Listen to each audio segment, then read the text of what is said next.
usapang Filipino mentality tayo. Marami akong napapanood dito sa UAE. May mga ini-interview, 'di ba, about doon sa 2028 election. Sino daw ang iboboto. So, may mga nai-interview na mga Bisaya. Bisaya. Inilabas ko yung video na yan. Bakit si Sara? Sabi. Bakit si Sara? Kasi Bisaya. Bisaya kami. Yun ang katwiran nila. Porque Bisaya yung tumatakbo, Bisaya sila, kaya iboboto nila. Pareho silang Bisaya. Ganun ang mentality nila. So, tapos sabi ng ano, ito pong ano ito, itong mga akusasyon sa kanya, chuchuchu, may mga ebidensya. Yung iba nasa korte na. Ngayon, ano pa siya? Ay, hindi, sabi niya. Basta Sara kami eh. Kasi Bisaya kami. Ganun ang mentality nila. Hindi ko nila lahat ha, yung mga nakikita ko lang. Mostly,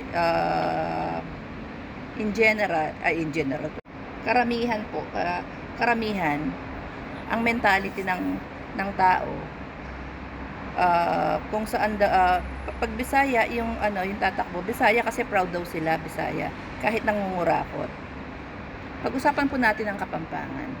Kaming mga Kapampangan, ang trademark mayayabang, diba? Mayayabang,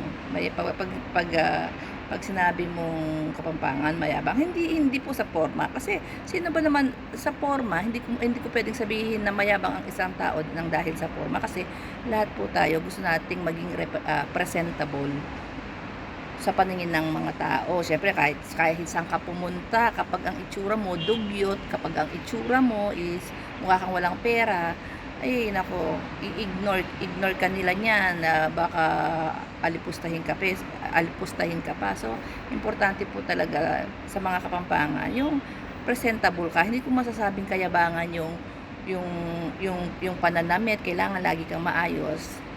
Importante po talaga yon, lalo na po sa panahon ngayon. Kailangan lagi kang nakaayos, maayos kang manamit, hindi kung ano-ano na lamang, para hindi, kasi masyado ng judgmental po ang tao.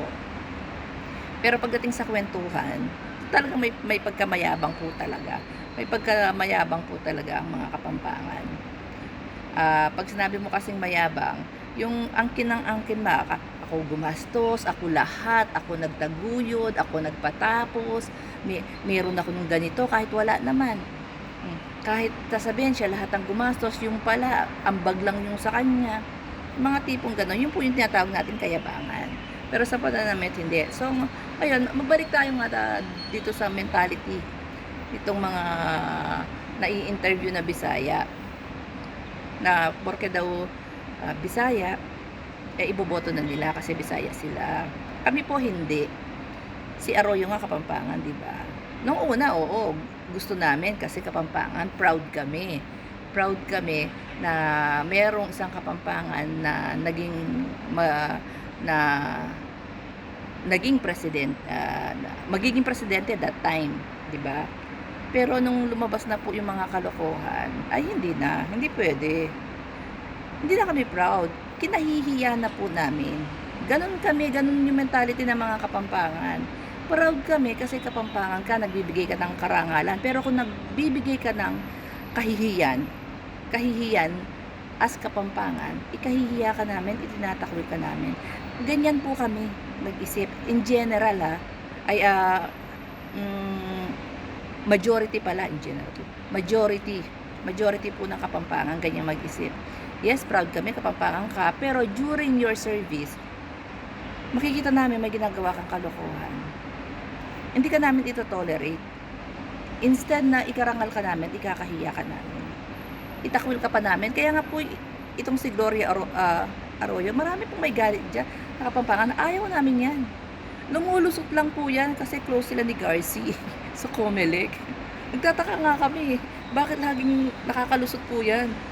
Halos wala nang bumuboto dyan eh. Yung mga empleyado niya, for sure, yun ang bumoboto. Sila lang naman nakikinabang eh. Pero magtaka laging lumulusot. Eto, sa mga Bisaya, diba? Dapat, yung mentality nyo, kagaya ng mga Kapampangan, yes, ikarangal nyo. Naging presidente na si Digong. Pero, Isipin mo, ang daming pinapatay na mga Pilipino. Mahal niya daw ang mga Pilipino, pero ang dami niyang pinapatay na Pilipino. Walang Chinese ha, walang Chinese. Puro Pilipino ang mga pinapatay niya. Hindi pa siya kontento, yung 32 a day. 32 Filipino na pinapatay a day na mga kapulisan. Hindi pa siya kontento. Gusto niya mas marami at gusto niya araw-araw. Filipino. Diba? May kasama pa mga bata. Humingi ba siya ng sorry? Hindi pala. Tapos ito na naman si Sara. Si Sara na nanunukan ng kabobohan. Kailangan ka ba maging proud? Hindi ba bilang Bisaya, oy matatalino kami mga Bisaya. Wala kaming ganitong Bisaya basic computer, hindi marunong gumamit. Vice Presidente na naging DepEd Secretary, basic computer hindi marunong gumamit, tapos kinukutya niya pa yung mga guro na hindi daw marunong magturo. Tapos gusto pa ngayon maging presidente. Ikaw na Bisaya, proud ka sa'yo na ikaw ay Bisaya na kuha mo yung peak hanggang sa vice presidente. Pero kung mag-presidente ka pa, tama na, kahit masyado ng kahihiyan yung binibigay mo sa amin as Bisaya. Di ba dapat gano'n na mentality kagaya namin? Yung sobrang kahihiyan na ginawa ni Gloria Arroyo sa Kapampangan, sa mga Kapampangan, isinusukan na namin, tama na. Hindi kami proud sa mga ganung bagay. Dapat ganun na mentality ninyo. Hindi yung nagpakabaon-baon na kayo sa kumunoy, sa katangahan ninyo. Duterte, pa rin anak ng tinapa. Tuwing may kalamidad, iniiwan kayo, nagta-travel. Duterte pa rin. Si Baste, umalis na naman. Punta ng China, bakasyon. Duterte pa rin. Si Inday Sayad, iyot ng iyot, pati security guard, iniyot na yata. Duterte, pa rin, mura ng mura, gustong magpapatay, gustong mamugot ng uno, lahat ng kabastusan na nandun na. Duterte, pa rin. Si Boy Iyot, si Polong, nanunutok ng nananaksak ng bugaw. Duterte, pa rin. Are you proud? As in, proud kayo? Proud kayo na may mga Bisayang ganon? May mga Bisaya na abusado? May mga Bisaya na nuknukan ng kakapalan sa pagnanakaw? Na nagmamalinis? Proud kayo na proud pa kayo na Bisaya yung ganon? Hindi ba dapat maging proud kayo na walang Bisayang ganyan? Siguro hindi yan pure na Bisaya, siguro may ibang lahi yan. So may iba namang meron naman siyang dugong ibang lahi, no? Pero hindi iba mga Bisaya, proud sila man sa ganyan, na yung mga iniidolo nila is mga may senator na tumakas pa, di ba? Kayabang-yabang. Bring it on. Takas. Mas minahal pa yung mga Chinese kaysa sa mga Pilipino. Si PBBM nagpakulong ng mga Chinese. Si Digong, ang mga Duterte, finrendship po ang mga Chinese drug lords, di ba? Si PBBM pinakulong, hinuli ang mga drug lords na Chinese.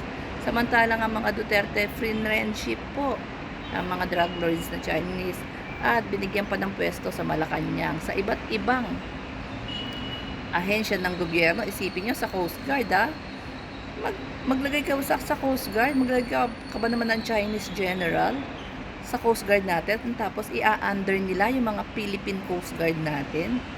Ang laking kagaguhan po, no? Ang laking sampal sa atin, no? Ang tawag nga sa atin, di ba?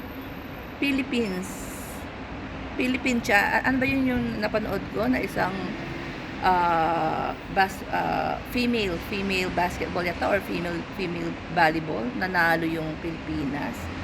Tinawag sa Philippines, China, ganun po, di ba? Nagulat yung mga manlalaro ng Pilipinas, para tayong probinsya ng China, di ba? Ininsulto po tayo. Pinag-uusapan po natin yung mentality ng mga tao na hindi dapat. Kasi napapag-uusapan po natin yan, mga kaibigan kong Bisaya. Sabi nga sa kaibigan kong Bisaya na lalaki, Bisaya ako, olive, pero hindi ako ganyan. Pag mali, mali.